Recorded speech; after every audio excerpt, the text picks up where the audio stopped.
Looks like Amanda decided to fully copy my stand-up game. Great fight, both ladies. Great fight for Nunes, but sheesh, Peña is one tough SOB. And new, welcome back to champ status. Julianna Peña is tough as nails. We need a trilogy. Holy moly, what an amazing fight. The champ is back. Beautiful fight, showed all the skills. Let's fucking go, champ.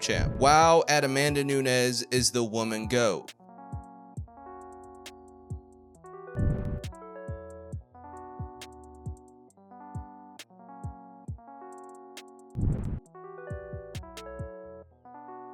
Conor McGregor posts new training footage as he gets closer to making his UFC return.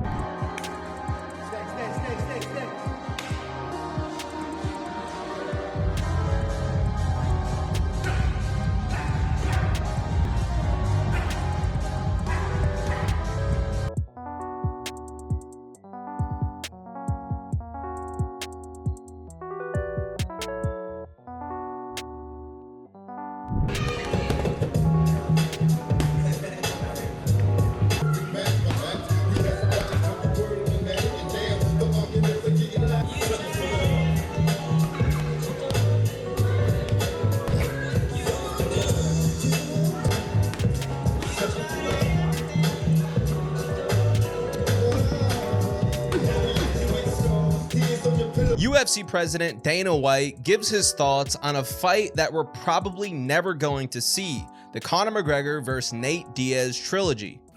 With Nate Diaz on his way out, how close were you guys to making the Conor versus Nate trilogy? Conor's not ready yet. You know, Conor's leg isn't healed yet. You know, Nate could obviously sit around and wait for that.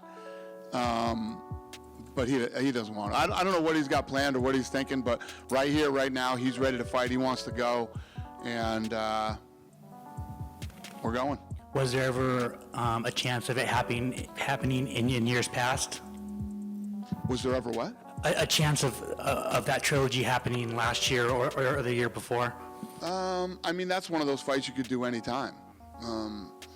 But no, it never worked out that way. And listen, if you get two guys like Conor and Nate who want to fight each other bad enough, it ends up happening. You know what I mean? If it never happens, is that fight is going to go down as like one of the fights that you wish would have happened? No, it's not like I'm like, oh God, I never got the chance to make number 3. You know, the first two were awesome.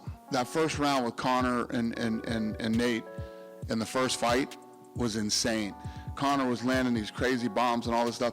Then Diaz comes out in that second round, and it just, I mean, it was madness. And then the second fight was awesome. So, you know, if it happens, it happens. But we got enough out of the first two. It was awesome. Sean O'Malley gives his thoughts on the Nate Diaz versus Diaz-Chimaev fight. I think a lot of people are just kind of writing Diaz off. You know, I think 90% of people think Hamzat's going to go in there and ragdoll him. I don't necessarily think that's true. But I think that's kind of the narrative around that fight. Is I'm actually very curious to see how much that sells. Nate Diaz is a massive star, obviously, probably top 2 in the UFC right now.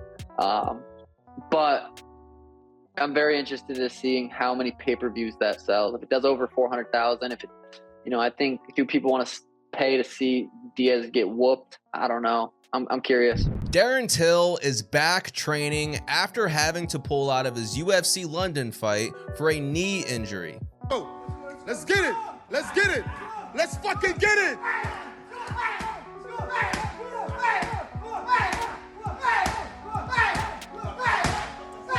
Mumu behind Mumu retreat. Are you tired, Mumu?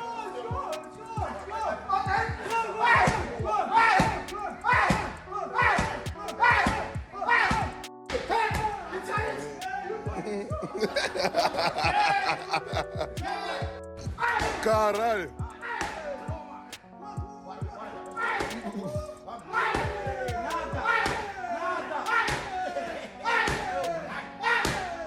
Dana White gives his thoughts on making the Diaz-Chimaev versus Nate Diaz fight. Nate Diaz has this last fight coming up with Chimaev.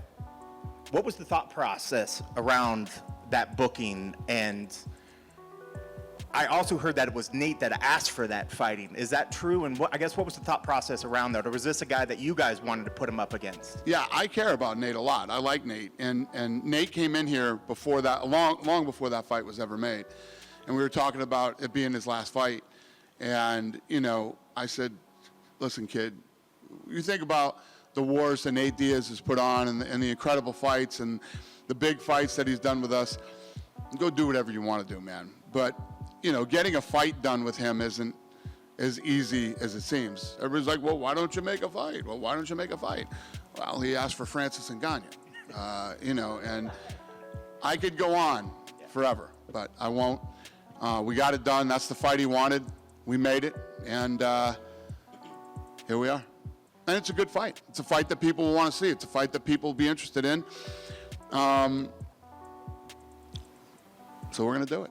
That being said, if this is the last fight, if Nate doesn't come back in the future, if he doesn't come back asking for another fight, that being said, is this sad that this is the possible of billing Nate Diaz's last fight in the UFC? I mean, it's always sad. I mean, you know, Jessica I just laid her gloves down. Cowboy just laid his gloves down and came and said, you know, thank you to me a couple days ago. And, you know, it's one of those things in pro sports that sucks. You know, it eventually comes to an end. And my big thing is just, it's all about getting people out at the right time. Sean O'Malley speaks on his up-and-coming fight versus Peter Yan at UFC 280. But I just believe in creating these powerful moments, these magical moments, and I think this is how superstars are created. I go out there and starch Peter Yan October 22nd in Abu Dhabi. That's massive. That is how superstars are born, and I just feel like this is a perfect fight in my career. Perfect time, perfect opponent. You know, it's just my time to go out there, and I'm already dialed in mentally. I'm 12 weeks out. It's a long. I only fought three and a half weeks ago, and I'm already mentally ready to get back into camp and dial in and train for Peter. So I'm just excited about the opportunity, and I believe I'll capitalize on the opportunity. And I think the higher level guys I fight, the better sugar you guys are going to get. I've not been able to show my true MMA skills inside the octagon. I really did think Pedro was going to be the one to bring it out of me. It wasn't, obviously. That went how it went, but I think Peter's the guy to really let's see how good I really am. As always, guys, if you made it all the way to the end of the video, you know what to do. Please leave a like, leave a comment, subscribe to the channel if you haven't subscribed already. I really appreciate it, guys. I really hope you enjoyed today's video, and I hope I catch you in the next one. Peace out.